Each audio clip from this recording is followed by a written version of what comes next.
Hello, listeners. Nice to have you around again. It's another Cook Chase podcast. I'm Gabriel Schenk, and I am joined with Roger. Hello.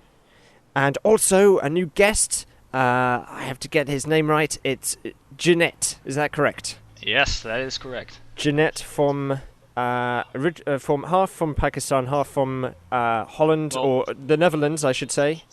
Yes, well, I'm from correct. Holland, so you're from Holland. You're a Dutch person here to prove that Dutch is a real language. Once it is all. real. I'm clearing it up. Let it never be said again that it's not. What's the Dutch for Ron Gilbert? Ron Gilbert. Ron Gilbert. Ron Gilbert, but we just say Ron Gilbert. So. Hang on, I just need to come back in a second.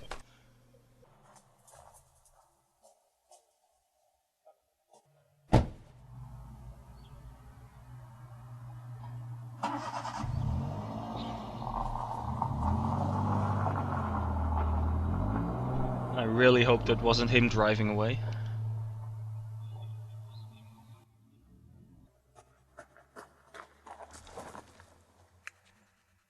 Hello? Hello.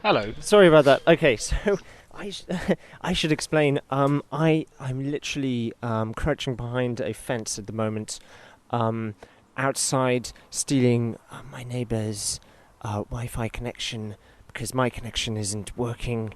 Having to whisper. Also, my mum is on the other side of the wall, and she was saying the next door neighbour's having a very strange conversation. And that was me podcasting, so that's quite embarrassing. Also, a man just appeared delivering a parcel, and I'm just on my front drive, sitting down with my laptop, my headphones, my microphone. Also, I saw a mouse scuttle past a few minutes ago. So this is exciting podcast news for you. So anyway, where were we? We were being taught Dutch. Could you tell me the Dutch for Monkey Island, Jeanette? Well, that's Apen-eiland. Right. I think. Yes. Apen-eiland? Apen-eiland, but and we don't translate anything here, so we just play it in English. And the Dutch for LucasArts?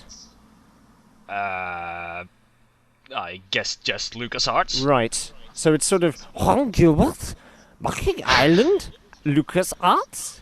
So it's almost. I mean, it is basically the same as English, just. Basically, yes. I think you manage. It's sort of a fake version of English. Yes. So it sort of is a fake language in a way.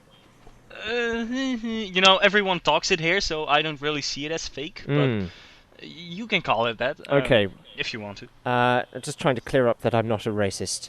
No. That's exactly. That's the tagline for this podcast. Not a racist. Not a racist. Okay. I should also say that Dan isn't here at the moment. Dan is away planning our holiday. We're going on holiday together, not like in a sexual way, just as a kind of a nice friendly way, really. With the Mix and Mojo holiday, all of us together. You're not invited, Jeanette. No offense, but it's okay. Mix and Mojo only. I am going to be in a lovely room with a sea view. Roger, you're not going to have a sea view. No. Is that okay? You're not even going to have a window. That's typical, isn't it? You're going to be in a basement, if I'm honest with you. You're not even going to be in the holiday, really. But I need that sea view for my health. Also, you won't be kept awake by that noisy ocean, so it's good for you. So that's okay, right? If you say so. Yes. Okay. Good. That's why we hire you. In fact, actually, you should probably just stay at home, just do some work. Good. Okay. Should we launch into the Cook Chase? Okay. The Cook Chase. Yes. There's a Mojo video of the week, and that's it.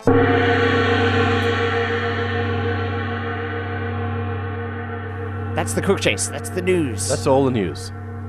That's amazing. Did you watch the video? No. I did not. Did you not? Oh, well, that's not very good. I watched the video. Yes, I I'm not a very good guest, am I? No, you're a bit rubbish, actually. But it's lovely to have you here anyway. Okay, cool. It was a video of people talking in the olden days, just before Sam & Max was cancelled, which was the kind of the 9/11 of the Mix and Mojo LucasArts fan community. It was about Mike Stemmel, I think, saying that he was working on the new Sam & Max, and also someone talking about the new Full Throttle, and Simon Jeffrey waxing lyrical about the old days. Quite interesting viewing. Also, you get to see Dave Grossman wearing completely black clothes on a black background, so he looks, and he's got black hair as well, so he looks like a floating face. Wasn't he just a floating face back then, or? You're thinking of a character from the Doom franchise. Oh yeah. But that's also true. Yeah, maybe it's the same guy, actually. I think it's probably inspired by Dave Grossman. Probably. Speaking of Grossman, very exciting about the Poetry Wars. I think, actually, I've just about won. The poll says Grossman's poem from last week's podcast got 4 votes, and my poem, which didn't even have a title, has 6 votes. Did you listen to the podcast last week, Jeanette? I did. It's actually very strange to enter now in the podcast, because I'm so used to just shutting up and listening to you talk. Yeah. But yeah, I did listen, and I loved the poetry. It really inspired me to. Made you cry. Oh yes. Out of for hours. all kinds of areas, all kinds of parts of your body. Yes. Were lactating liquid.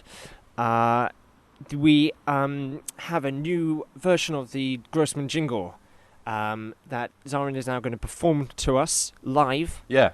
Roger. Yep. Can you take it away? Yeah, because when I heard your jingle last week, I was kind of struck with inspiration to create a cover. Because I liked it so much, you know. And so I'm gonna perform that for you now.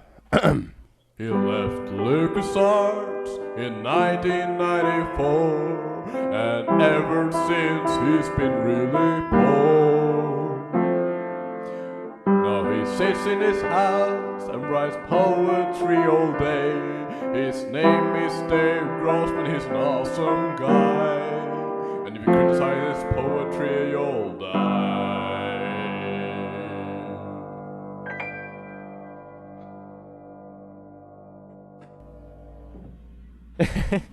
That's good stuff.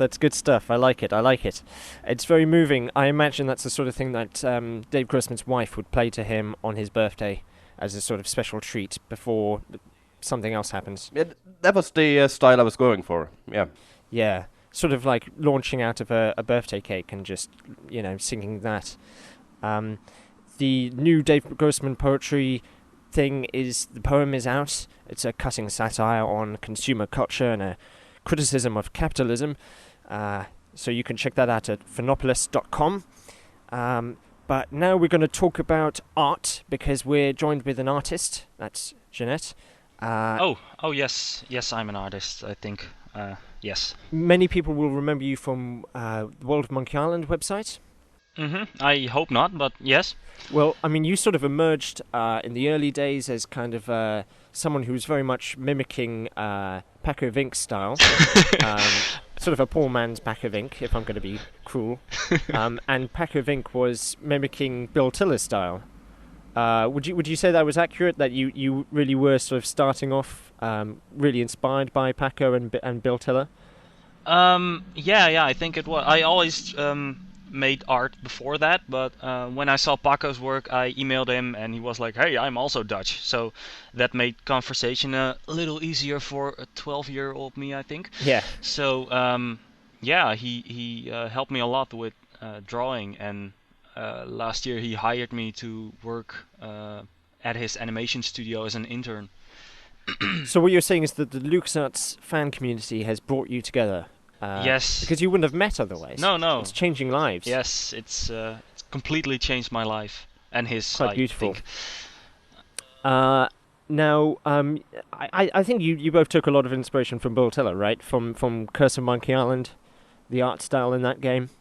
Yeah, indeed. It's more for him, I think, because I just like to make my own stuff, but yeah, character-wise, I think it's more. But Bill Taylor's not responsible for the characters in Curse of Monkey Island. No, that's true. I think.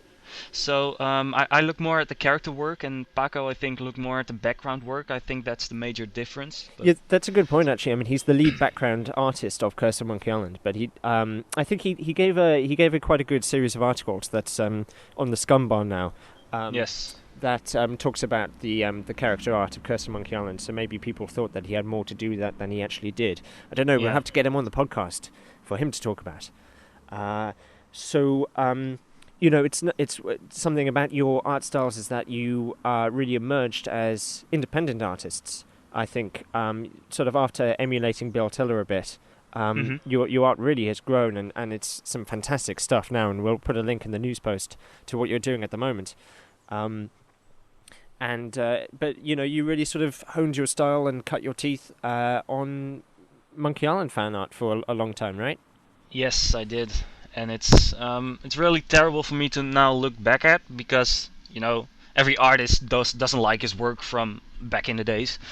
So I don't really spend that much time making Monkey Island fan art anymore. But it's when I do art nowadays, people always tell me that it looks like Monkey Island, or it reminds them of the old games and that kind of stuff. So. Definitely an inspiration. Yeah. And you are an actual animator now. Yes. Doing old-fashioned hand animation. Yes. In the similar way that Curse of Monkey Island, Day of the Tentacle, all the old LucasArts games would have been done. Yes. You know, in that kind of animation tradition. Mm-hmm. Would you say that was another inspiration, that you know you wouldn't be doing animating now if you hadn't been such a fan of the LucasArts games? Well, I think it's mostly because of the Disney films I grew up with, not Right. necessarily. That's not the right answer. We'll edit that out. Yes, Monkey Island. Always, when I saw Monkey Island, I was like, it's moving. I want to make moving stuff too. So you'd never seen anything moving before. No, never. It's a very still country. Yes. Holland. Everyone just Netherlands, sorry.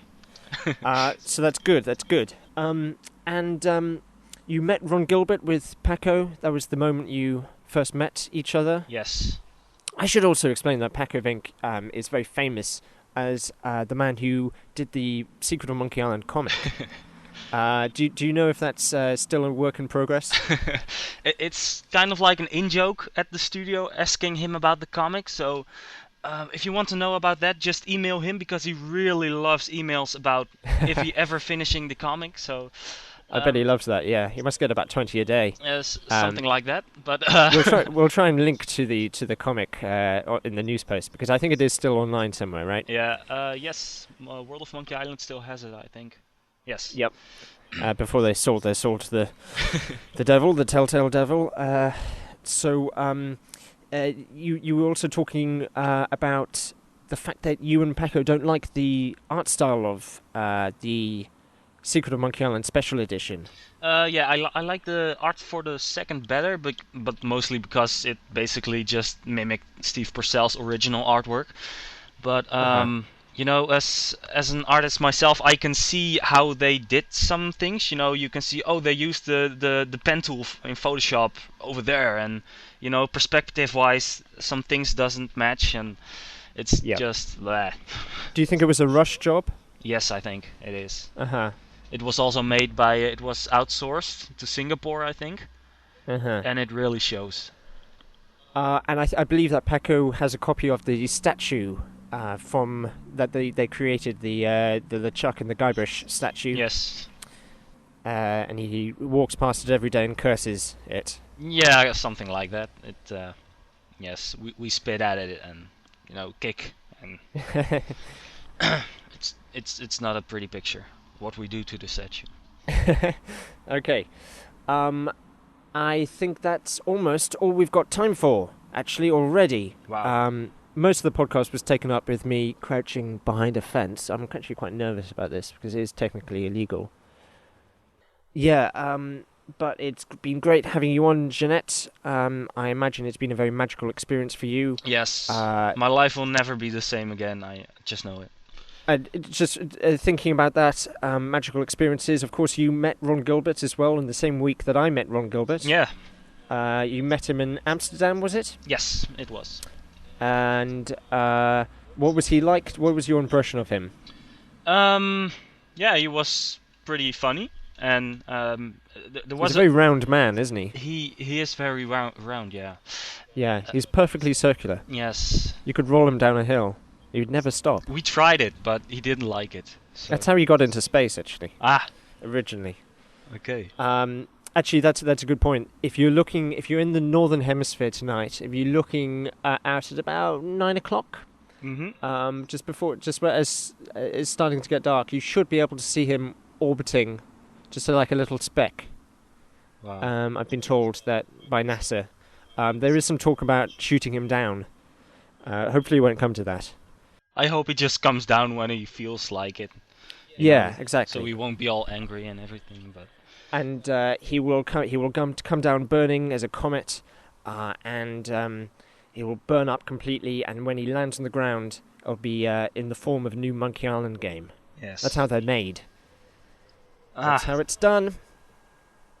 And then a new Ron Goldberg is created. But anyway, enough of that nonsense. We've been talking too long. Very nice to have you around. There's one last thing. Oh, go on, Roger. You must forget that this is Cook Chase number 11. Yes, that's true.